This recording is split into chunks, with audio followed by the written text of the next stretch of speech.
A gas chromatograph (GC) is an analytical instrument that measures the content of various volatile components in a sample.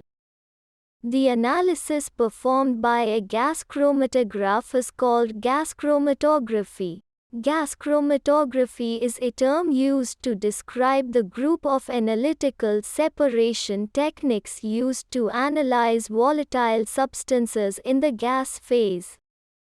In gas chromatography, the components of a sample are dissolved in a solvent and vaporized in order to separate the analyte by distributing the sample between two phases, a stationary phase and a mobile phase.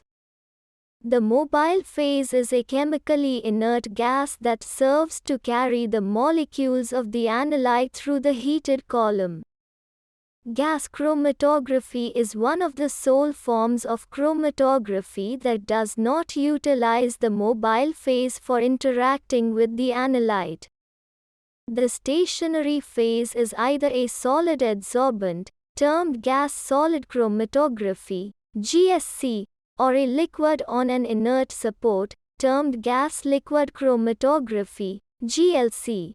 Gas chromatography or gas-liquid chromatography is a technique applied for separation, identification and quantification of components of a mixture of organic compounds by selective partitioning between the stationary phase and mobile phase inside a column followed by sequential elution of separated components. The main purpose of the gas chromatography technique is to separate the compounds having these three characteristics: high volatility, thermal stability, low molecular weights. We need to understand the difference between HPLC and GC. GC is more sensitive than HPLC. GC can detect any lowest concentration of the compound, which cannot be detected in HPLC. All the volatile compounds can be detected by GC and non-volatile compounds can be detected by HPLC. The reason is that in HPLC, the separation of the compounds is based on the polarity, and in GC, the separation of the compounds is based on the volatility. GC works at higher temperatures, and therefore, the analysis time is shorter than the HPLC. GC is a destructive method. The sample once injected cannot be recovered. However, in HPLC, samples can be recovered, so it is a non-destructive method. Now we will learn the instrumentation of gas chromatograph. This is the flow diagram of gas chromatograph. The first part is the carrier gas or mobile phase. The regulator is connected with the gas bottle that regulates the outlet of the gas flow. The bottle is connected with a purification panel or traps that help in the gas purification. The purification panel is connected with the injector in GC machine. The injector is connected with the column and the column is connected with the detector. The detector is connected to the computer and software. Now let us understand the principle and working of the gas chromatograph.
In gas chromatography, GC, the carrier gas serves as the mobile phase and moves the solutes down the column. The selection and linear velocity, flow rate, of the carrier gas influences efficiency and retention time. A carrier gas must be inert to solutes and stationary phase, must be free of detectable contaminants, must be readily available at a reasonable price, and must have a leak-free and prodigiously precise pressure flow delivery system for precise qualitative and quantitative data from the gas chromatograph. In gas chromatography there are three gases that are commonly used as a carrier gas: nitrogen, helium and hydrogen. When selecting the right carrier gas, the user has to consider different parameters such as price, performance, speed, analytical compatibility or just availability. When choosing the right carrier gas, it shows that all the available gases have pros and cons. Helium is one of the most common elements and is used in a wide range of markets applications, including laboratory applications such as GC. This carrier gas is produced as a byproduct from the extraction of natural gas. Due to increasing demand of growing economies worldwide, not all of the market's demand can be covered. Unfortunately, this leads to helium shortages and results in increasing prices. In addition, the environmental impact should also be considered. Helium cannot be reused or manufactured, meaning that with every use we are depleting the world's resources of helium. Hydrogen is considered the most optimal choice, combining high-efficiency separations with short analysis times, and on top of that it can be produced by a generator. The biggest issue using hydrogen gas is the safety risk. A 4% concentration in air can lead to an explosion. Nitrogen has a low optimum of linear velocity and therefore the analysis will take longer. However, it should be kept in mind that this is a highly efficient carrier gas. A big advantage of nitrogen is that it can be directly generated from air. This means that it is readily available. The gases used in GC must be purified 99.99%. However, they contain 0.001% impurities, that is of other gases, solid particles, moisture, carbon and oxygen.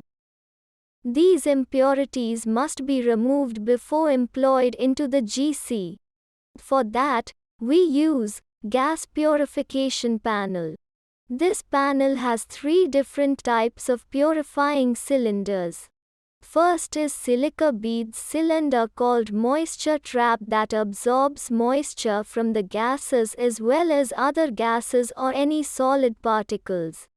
The another one is hydrocarbon trap that is made up of charcoal. This hydrocarbon trap removes the impurities of the carbon. Third one is the oxy-trap that absorbs the oxygen impurities from the gas. This trap is specifically used for the carrier gas because oxygen impurity can disturb the analysis. This image shows the structure of GC injector. The sample, in most cases a liquid, is introduced into a rubber septum, the liner, where fast evaporation takes place. As a result of the fast evaporation and the required turbulent flow, the sample vapor is mixed with the carrier gas in the liner. This diluted gas mixture flows with a high velocity past the column entrance where a small portion is introduced into the column, but most is carried away along the split outlet. The splitting of the sample serves two purposes. Fast evaporation and a short residence time in the liner results in a small injection plug. Secondly, splitting reduces the size of the sample to an amount compatible with the sample capacity of the capillary column. To improve mixing between the vaporized sample and the carrier gas, packed liners containing a plug of glass wool are sometimes used. With such liners, better reproducibility is normally obtained. There are three types of injectors used in gas chromatography: manual, auto sampler, and headspace. Manual and auto samplers are used for the liquid and gas samples. The sample is introduced in GC with a syringe. Headspace analyzer in GC is used for the solid sample analysis. The solid piece of sample is placed in the vial shown in the sampler, and at higher temperature, all the aromatic compounds are extracted from the solid sample and this vapor is introduced into the GC using a tubing. There are three types of injection methods: split injection, split-less injections, and programmable temperature vaporizer. Split mode of injection is used for the higher concentrated sample. Using split injection, we can introduce only some selected part of the sample, and other part is moved outside through vent. For example, if we use 1:10 ratio for split injection, only 10th part will move towards the column and other part will vent outside. This will help in diluting the sample and getting proper separation. Split-less injection is used for the lower concentration of the sample. The whole sample which is injected will move towards the column. Programmable temperature vaporizer is used for the thermolabile compounds, which are to be analyzed in low temperature or with different temperature. In GC, retention of analyte molecules occurs due to stronger interactions with the stationary phase than the mobile phase. This is unique in GC and, therefore, interactions between the stationary phase and analyte are of great importance. The interaction types can be divided into three broad categories: dispersive, dipole, hydrogen bonding. The sample is separated into its constituent components in the column. Columns vary in length and internal diameter depending on the application type and can be either packed or capillary. Packed columns, typical dimension 1.5 meters by 4 millimeters, are packed with a solid support coated with a mobilized liquid stationary phase material, GLC. Capillary columns, typical dimension 30 meters by 0.32 millimeters by 0.1 millimeters film thickness, are long hollow silica tubes with the inside wall of the column coated with a mobilized liquid stationary phase material of various film thickness. Optimized columns will be able to withstand temperatures in the range of -200 degrees Celsius to at least 400 degrees Celsius. Open tubular columns, which are also known as capillary columns, come in two basic forms. The first is a wall-coated open tubular, WCOT, column, and the second type is a support-coated open tubular, SCOT, column. WCOT columns are capillary tubes that have a thin layer of the stationary phase coated along the column walls. In SCOT columns, the column walls are first coated with a thin layer, about 30 micrometers thick, of adsorbent solid, such as diatomaceous earth, a material which consists of single-celled, plant skeletons. The adsorbent solid is then treated with the liquid stationary phase. While Scott columns are capable of holding a greater volume of stationary phase than a WCOT column due to its greater sample capacity, WCOT columns still have greater column efficiencies. Most modern WCOT columns are made of glass, but T316 stainless steel, aluminum, copper and plastics have also been used. Each material has its own relative merits depending upon the application. Glass WCOT columns have the distinct advantage of chemical etching, which is usually achieved by gaseous or concentrated hydrochloric acid treatment. The etching process gives the glass a rough surface and allows the bonded stationary phase to adhere more tightly to the column surface. One of the most popular types of capillary columns is a special WCOT column called the fused silica wall-coated FSWC open tubular column. The walls of the fused silica columns are drawn from purified silica containing minimal metal oxides. These columns are much thinner than glass columns, with diameters as small as 0.1 mm and lengths as long as 100 meters. To protect the column, a polyimide coating is applied to the outside of the tubing and bent into coils to fit inside the thermostated oven of the gas chromatography unit. The FSWC columns are commercially available and currently replacing older columns due to increased chemical inertness, greater column efficiency and smaller sampling size requirements. It is possible to achieve up to 400,000 theoretical plates with a 100 meters WCOT column.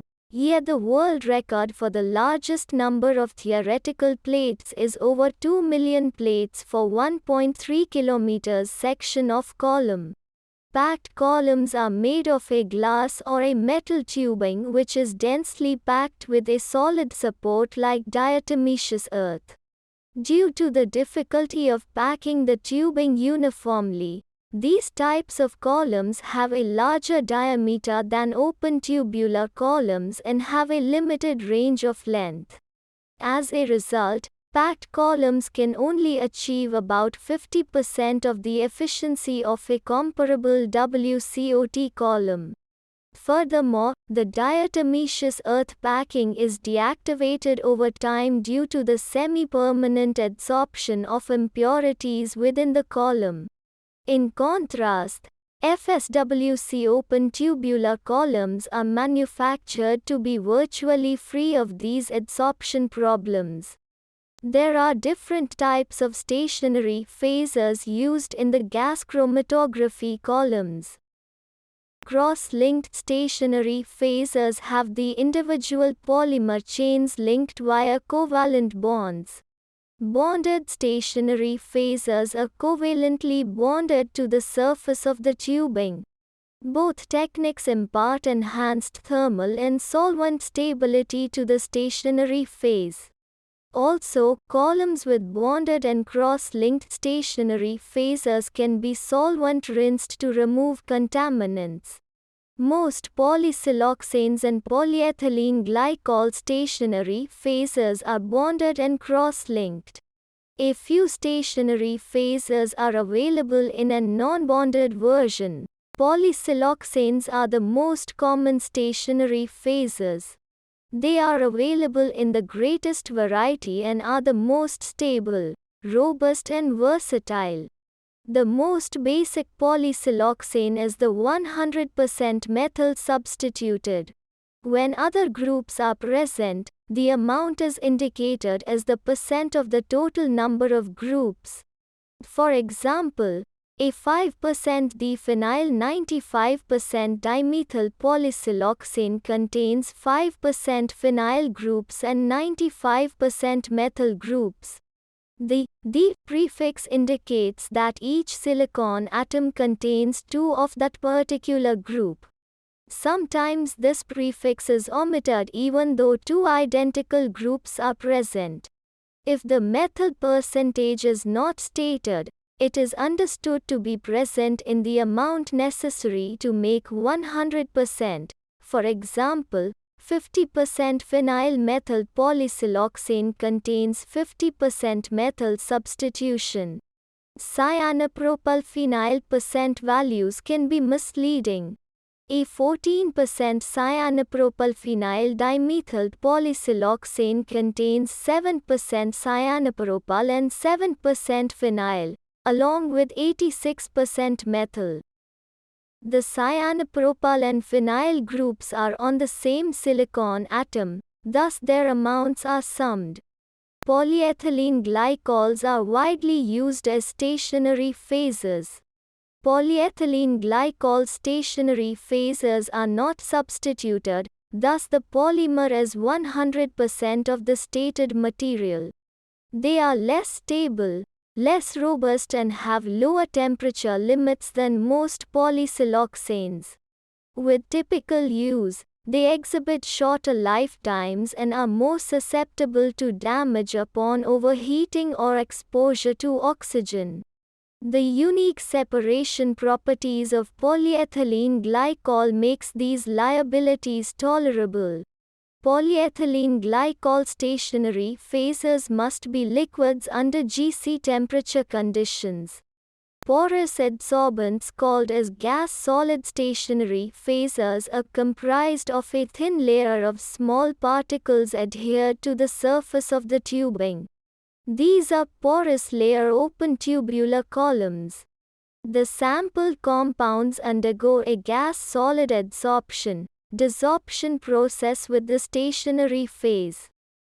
The particles are porous, thus size exclusion and shape selectivity processes also occur. Various derivatives of styrene, aluminum oxides and molecular sieves are the most common plot column stationary phases. The column oven is a very important part of gas chromatography. The column oven is used to provide and maintain the temperature of the column. The oven temperature range is 20 to 400 degrees Celsius. In gas chromatography, the separation of compounds is based on the oven temperature programming. There are two different methods for temperature programming. First is the isothermal method. It is a single temperature method. It is used for single compound analysis or impurity analysis. Another one is a gradient temperature programming method. This method is used for the sample having more number of compounds. In this method, we can separate all the different compounds using different temperatures. This temperature is based on the boiling point of the compound. The gradient method is used for the unknown compounds. The gradient method is set using the different steps of temperature as shown in the table. Every step is set with the ramp rate and hold time. If in any step, there is unseparated peaks are obtained, we can reduce the rate and increase the hold time, so that the molecules get enough time for the elution and separation. If in any step, there is no peak or much high resolution is obtained, we can increase the rate and decrease the hold time, so that the molecules get separated fastly. Now let us understand about detectors used in gas chromatography. An ideal GC detector is distinguished by several characteristics. The first requirement is adequate sensitivity to provide a high-resolution signal for all components in the mixture. This is clearly an idealized statement, as such a sample would approach zero volume and the detector would need infinite sensitivity to detect it. In modern instruments, the sensitivities of the detectors are in the range of 1 to 10 grams of solute. Furthermore, the quantity of sample must be reproducible and many columns will distort peaks if enough sample is not injected. Moreover, the detector should be reliable, predictable and easy to operate. Understandably, it is not possible for a detector meet all of these requirements. The next subsections will discuss some of the more common types of gas chromatography detectors in the relative advantages and/or disadvantages of each. Mass spectrometer (MS) detectors are most powerful of all gas chromatography detectors for the identification of unknown compounds. In AGCMS system, the mass spectrometer scans the masses continuously throughout the separation. When the sample exits the chromatography column, it is passed through a transfer line into the inlet of the mass spectrometer. The sample is then ionized and fragmented, typically by an electron impact ion source. During this process, the sample is bombarded by energetic electrons which ionize the molecule by causing them to lose an electron due to electrostatic repulsion. Further bombardment causes the ions to fragment. The ions are then passed into a mass analyzer where the ions are sorted according to their Z value, or mass to charge ratio. Most ions are only singly charged. The chromatogram will point out the retention times and the mass spectrometer will use the peaks to determine what kind of molecules exist in the mixture. Flame ionization detectors are the most generally applicable and most widely used detectors. In flame ionization detector, the sample is directed at an air hydrogen flame after exiting the column. At the high temperature of the air hydrogen flame, the sample undergoes pyrolysis, or chemical decomposition through intense heating. Pyrolyzed hydrocarbons release ions and electrons that carry current. A high-impedance picometer measures this current to monitor the sample's elution. It is advantageous to use flame ionization detector because the detector is unaffected by flow rate, non-combustible gases and water. These properties allow flame ionization detector high sensitivity and low noise. The unit is both reliable and relatively easy to use. However, this technique does require flammable gas and also destroys the sample. Let us understand the working of flame ionization detector with a video.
Thermal conductivity detectors were one of the earliest detectors developed for use with gas chromatography. The TCD works by measuring the change in carrier gas thermal conductivity caused by the presence of the sample, which has a different thermal conductivity from that of the carrier gas. The advantages of TCDS are the ease and simplicity of use, the device's broad application to inorganic and organic compounds, and the ability of the analyte to be collected after separation and detection. The greatest drawback of the TCD is the low sensitivity of the instrument in relation to other detection methods, in addition to flow rate and concentration dependency. Electron capture detectors, ECD, are highly selective detectors commonly used for detecting environmental samples as the device selectively detects organic compounds with moieties such as halogens, peroxides, quinones and nitro groups and gives little to no response for all other compounds.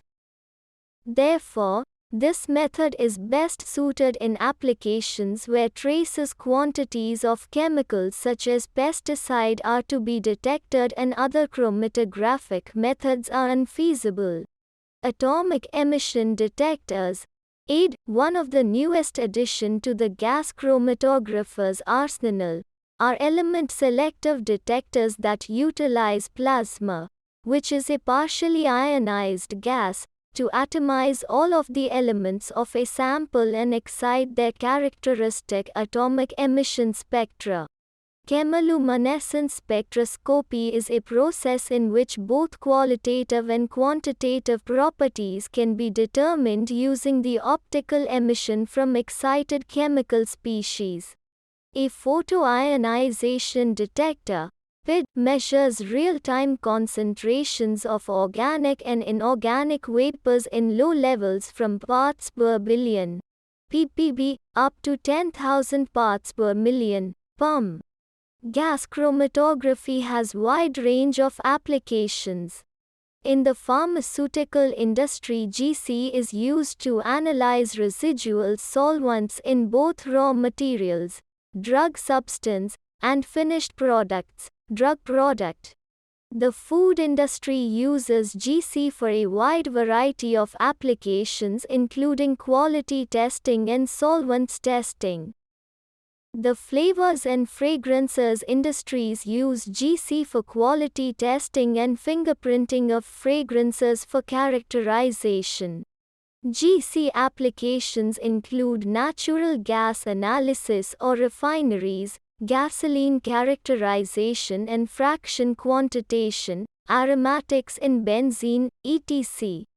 Geochemical applications include mapping of oil reserves and tracing of reservoirs, etc. Chemical, industrial uses include determination of product content, determination of purity, monitoring production processes, etc. GCs are used to detect organic acids, alcohols, amines, esters, and solvents. Environmental GC applications include detection of pollutants such as pesticide, fungicides, herbicides, purgeable aromatics, etc. Industrial environmental protection applications include stack and waste emissions as well as water discharges. So, here we end with this lecture. Thank you.